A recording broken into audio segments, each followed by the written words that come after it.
있는 사람들은 다 무거운 짐을 지고 살아가는 존재들입니다. 사람마다 각기 다를 수도 있지만은 큰 짐이든 작은 짐이든 지고 가는 것이 사실입니다.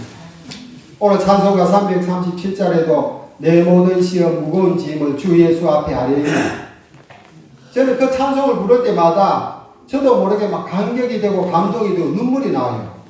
그 찬송 1절과 4절의 가사 내용을 보면요, 그 가사 내용만 묵상하더라도 얼마나 은혜가 되는 말씀인지 몰라요. 그래서 저는 그 찬송을 부를 때마다 참 내가 이날까지 살아오면서 무거운 짐을 지고 살아왔는데, 그 무거운 짐을 주님 앞에 내놓으면 주님께서 우리의 모든 짐을, 무거운 짐을 대신 주시고 우리의 마음속에 기쁨과 평안을 주신다는 그런 내용의 내절이 아니었습니다. 내용이란 말입니다. 오늘 이 세상에 저와 여러분들 다 무거운 짐을 지고 살아가는 존재들입니다. 여러분들 대통령이라고 해서 털 명예롭고 영광스러운 있는 것이 아닙니다. 지금 문재인 대통령 죽을 지경입니다. 이쪽 핀도 들지 못하고 저쪽 핀도 들지 못하는, 왜냐하면 상황이 자꾸 이렇게 반전이 되니까 뭐 어떻게 할 줄 모르는 그런 이제 상황이 있는데, 여러분들이 얼마나, 특별히 한 교회 담임 목사님은 얼마나 무거운 짐을 지고 가는 목회를 하고 있는지 모릅니다.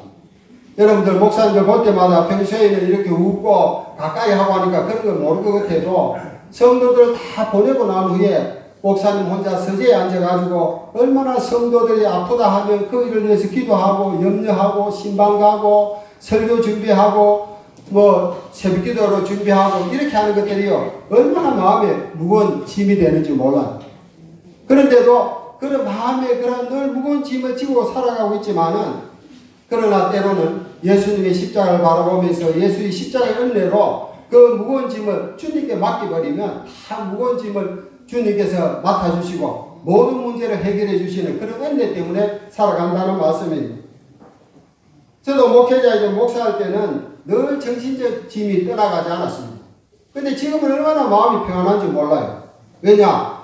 저는 이제 이 미성교회 협력 목사를 왔는데 뭐 한 달에 한 번씩 설교하고, 그러고 또 목사님이 도와달라고 할 때 도와드리면 되는 것 아닙니까? 그러나 저는 전에 담임 목사를 할 때는 뭐 윤지로학교까지 한 300명 되는 그런 이제 성도들과 이런 것을 다 책임을 져야 되니까 다 설교 부담도 있고, 또 목회를 하다 보면 성도들이 막 이런 소리 저런 소리 자기의 그 애함과 자기의 고충을 목사님한테 하거든요. 본인은 생각할 때는 내 혼자만 목사님한테 고충을 이야기하는 거지만은, 그러나 성도들은 200명의 소리를 다 들어야 하는 것입니다. 어떨 때는 판단이 안 될 때도 있어요.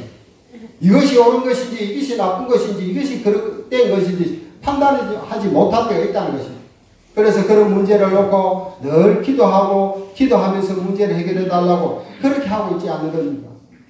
얼마 전에 2019년도에 들어와서 우리 노예, 제가 속한 노예 목사님이 4분이 지금 암으로 걸려있어요. 갑자기 2019년도로 와가지고, 한 분은 육종암 걸려가 있고, 한 분은 대장암 초기가 났고, 한 분은 췌장에 염증이 났는데 그 쉽게 말하면 췌장 암택이죠.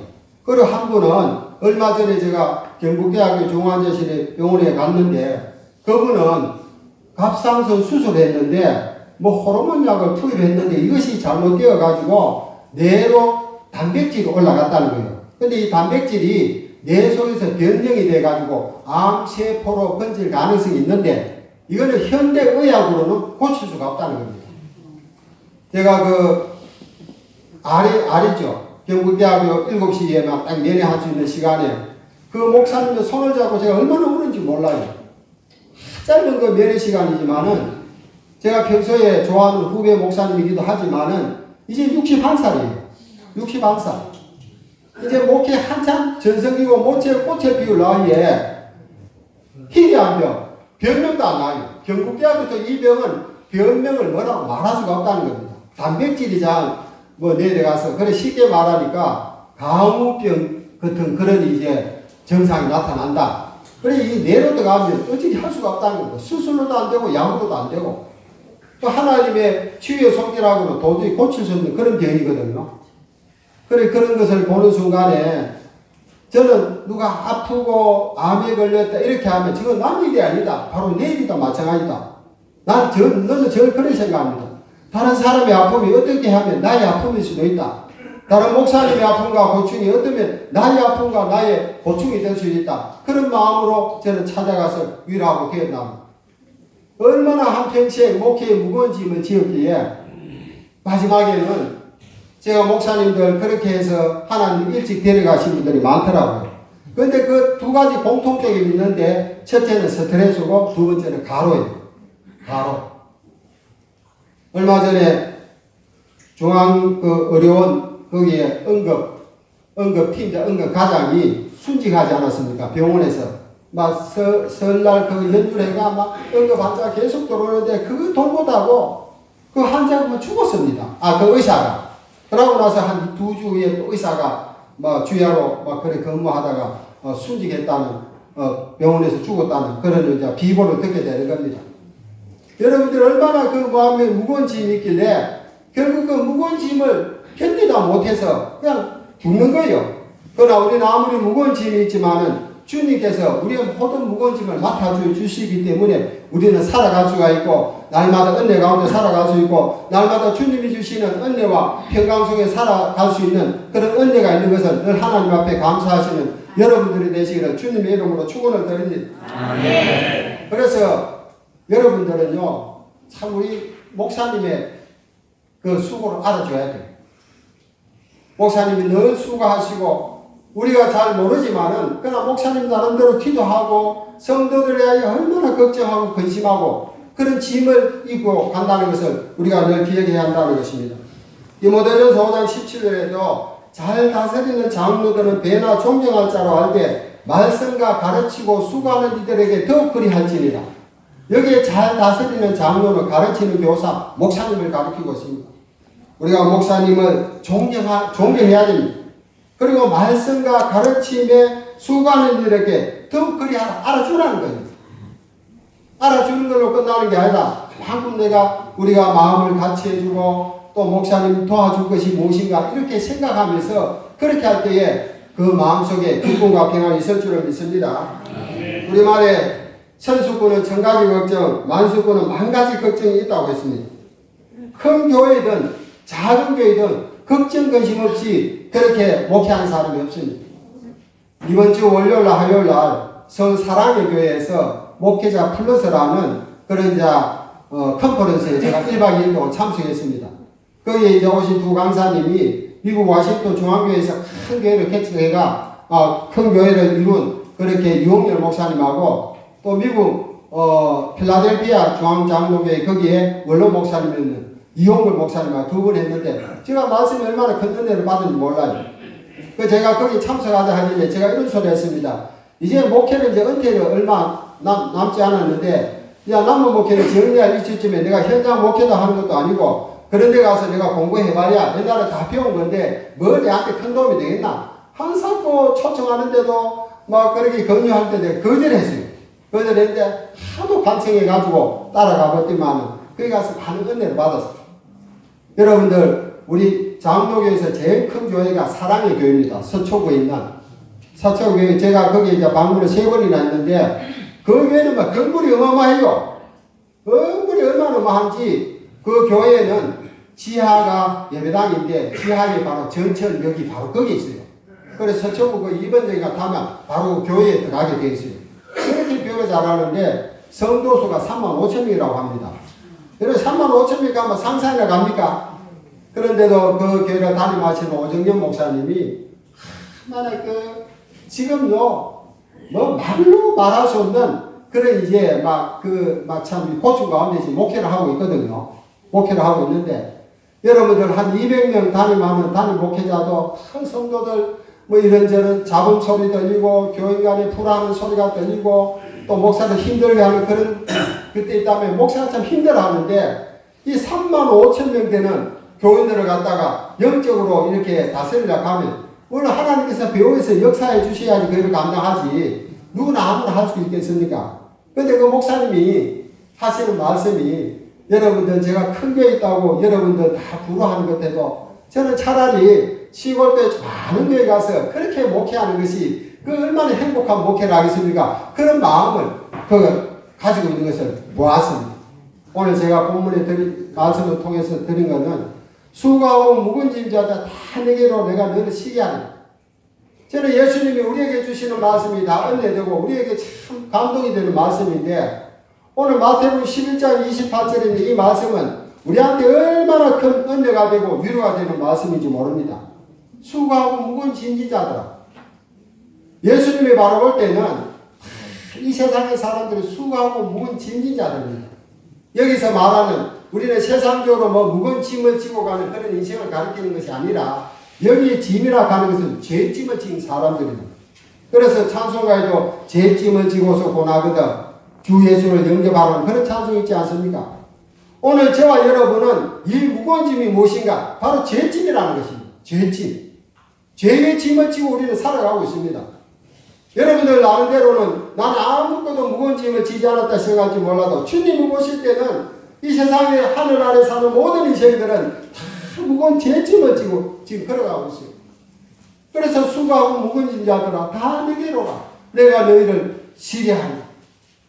우리가 아무리 무거운 짐을 지고 무거운 죄짐을 지고 하더라도 우리가 예수님 앞에 나아가면 우리의 예수 안에서 우리는 힘을 얻을 수 있다는 이 복된 말씀을 오늘 주님 우리에게 들려주시는 음성으로 받아들이시기를 주님의 이름으로 축원을 드립니다. 아멘. 인생을 수고하면 무거운 짐을 지고 가는 인생들이라고 말씀하고 있습니다.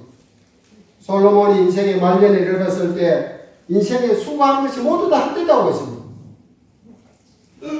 전도서 2장 10절에 보면 무엇이든지 내 눈이 원하는 것을 내가 금하지 아니하며 무엇이든지 내 마음이 즐거워하는 것을 막지 아니하였으니 이는 나의 모든 수고를 내 마음이 기뻐하였습니다. 솔로몬이 살아서 이전에 자기 눈에서 보아서 좋아한 것, 자기 듣기에서 좋아한 것, 입으로 먹어서 좋아한 것 다 해봤다는 것입니다. 이 세상에 어떤 사람도 부럽지 않는 그런 일을 부귀영화를 다 누려봤다는 것입니다. 자기 마음에 생각하는 대로 다 한번 해봤다는 것입니다. 이것이 나의 수고로 말미암아 얻은 복이로다. 그 후에 내가 생각해 본 적, 그 후는 뭡니까? 죽음이 가까웠을 때 인생 말년에 생각해 본 적, 내 손으로 한 모든 일과 내가 수고한 모든 것이 다 헛되이 바람을 잡은 것이며 해 아래서는 무익한 것이로다. 그것이 바로 솔로몬의 말년에 자기 신앙 고백이었습니다. 우리 인생은 그 말할 것도 없지요. 여러분들 아무리 이 세상에서 기뻐하고 내 마음이 원하는 대로 다 해보았지만은 말년에 인생의 항원의 그림자가 끼었을 때 내 지나간다는 생각해 보니까 야 내가 수고한 것이 아무것도 아니구나. 아무 유익이 없구나. 남은 것은 늙음밖에 없고 주름밖에 없고 남은 것은 인생의 혐오밖에 남지 않는 그런 고백을 했다는 것입니다. 한평생 살아왔던 삶을 후회하면서 말년에 얻은 교훈을 전도서 12장 13절에 이렇게 결론을 내고 있습니다. 일의 결국을 다 들었다는 거예요. 내가 이 세상에 살아봐서 했던 모든 결국 다 보았다. 그러나 하나님을 경외하고 그의 명령들을 지킬지어다. 이것이 모든 사람의 본분이라. 하나님은 모든 행위와 모든 은밀한 일을 선악간에 심판하시리라. 그렇게 전도서의 결론을 맺고 있습니다. 우리 소연이 문답에 제일 조되는 것이 사람의 제일 되는 목적이 무엇인가? 하나님을 영화롭게 하고 그를 영원토록 즐거워하는 것이다. 이것이 하나님께서 우리를 창조하신 목적입니다. 그래 우리는 늘 하나님을 영화롭게 하고 하나님 앞에 찬송 드리고 하나님 앞에 예배 드리는 삶이 있을 때에 우리에게 무거운 짐이 있을 수가 없습니다. 주님께서 우리의 무거운 짐을 맡아주시고 우리의 마음은 가볍고 마음에 기쁨이 넘치고 감사가 넘치고 행복한 삶을 살아갈 수 있다는 말씀입니다. 그러면서 예수님이 인생들에게 예수에게 주신 멍에를 메라고 요구하기에 앞서 먼저 하나님 앞에 나와 우리의 짐을 내려놓으라고 말씀하십니다. 우리가 먼저 어깨의 짐을 내려놓기 전에는 예수님의 멍에를 맬 수 없다는 것입니다. 그럼 우리가 예수님 앞에 내려갈 짐은 과연 무엇인가? 그것은 우리가 살아가기 위해서 당하는 여러 가지 고통의 멍에들입니다. 사람이 누구나 이 고통의 멍에에서 벗어날 수 없습니다. 그 이유는 아담과 하와가 범죄한 이후에 인간 누구에게나 내려진 형벌이 있습니다. 저와 여러분은 우리의 조상으로부터 다 원죄를 타고난 죄인들입니다. 그리고 우리가 이 세상에 살면서 하나님을 모르고 하나님을 알면서도 지은 자범죄가 있다는 것입니다. 다 죄값을 받아야 한다는 것입니다. 사람이란 누구든지 조상들의 죄로 말면 그런 땀의 대가가 있어야 살 수 있게끔 고통스러운 그런 죄의 멍에를 지게 되는 것입니다. 그래서 이러한 인간의 상태는 어느 누구도 해결할 수가 없다는 것입니다. 그래서 예수님은 이러한 인생들이 무거운 짐을 지고 가는 인생들에게 오늘 본문의 말씀에 다 내게로 내가 너희를 쉬게 하고 따라합시다. 수고하고 무거운 짐진 자들아 수고하고 무거운 짐진 자들아 다 내게로 오라. 다 내게로 오라. 내가 너희를 편히 쉬게 하리라. 내가 너희를 편히 쉬게 하리라. 우리 예수 안에 있을 때에만 우리가 쉼을 얻을 수가 있다는 것입니다. 찬송가 272장에도 고통의 멍에 벗으려고 예수께로 나옵니다. 자유와 기쁨 베푸시는 주께로 나갑니다. 2절에 보면 날패와 실망 당한 뒤에 예수님께로 나옵니다. 자유와 기쁨 베푸시는 주께로 갑니다. 교만한 마음을 내버리고 예수께로 나갑니다. 4절에 보면 죽음의 길을 벗어나서 예수께로 나아갑니다. 자유와 기쁨 베푸시는 주께로 나아갑니다. 그러한 신앙 고백이, 그러한 찬송가의 내용이 저와 여러분의 신앙 고백이 되시기를 주님의 이름으로 축원을 드립니다. 아멘.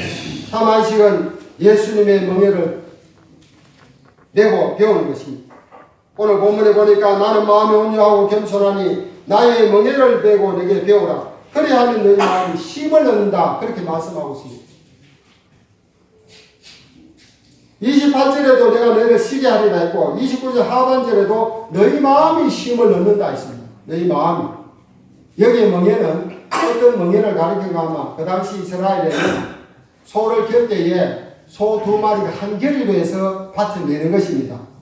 우리나라에는 소 1마리가 밭고랑을 갈고 하지만은 이스라엘 나라에서는 소 2마리가 서로 멍에를 내가지고 그렇게 밭고랑을 갈고 밭을 경작하게 되어 있는 것입니다. 이 말씀은 혼자 멍에 매는 것이 아니라 우리가 주님하고 같이 멍에를 메고 같이 낼 때에 주님께서 우리에게 쉬게 해주신다는 그런 말씀입니다. 나의 멍에를 메고 내게 배우라. 그래 하면 너희 마음이 쉼을 얻는다. 그렇게 말씀하고 있습니다. 우리가 예수님을 따라가려면 메어야 할 멍에는 혼자 힘들게 매는 1인용이 아닌 것입니다.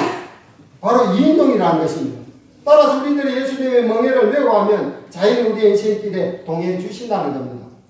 여러분들 그런 이야기 있지 않습니까? 어떤 사람이 백사장에 길을 걷고 있는데 꿈에 자기가 길을 걷고 있는데 분명히 자기는 예수님의 손을 잡고 예수님하고 같이 걸어갔는데 그 자기가 한참 걸어가 뒤 발자국을 보니까 분명히 발자국에 두 사람의 발자국이 있어야 되는데 한 사람의 발자국만 보이더라는 것입니다. 그래서 물어봤더랍니다. 예수님, 분명히 내가 예수님하고 이 백사장을 걸어왔는데 왜 발자국이 한 사람의 발자국밖에 보이지 않습니까? 예수님께서 이런 말씀을 하시더랍니다. 내가 피곤하고 지치고 있을 때에 내가 얻고 이 백사장을 걸어갔노라. 우리의 삶이 지치고 피곤할 때에 예수님께서 우리를 얻고 그 지나갔기 때문에 결국 한 사람의 발자국밖에 남지 않았다는 그런 이유가 있지 않습니까? 그러나 어떠한 자세로 예수님을 따라가야 합니까?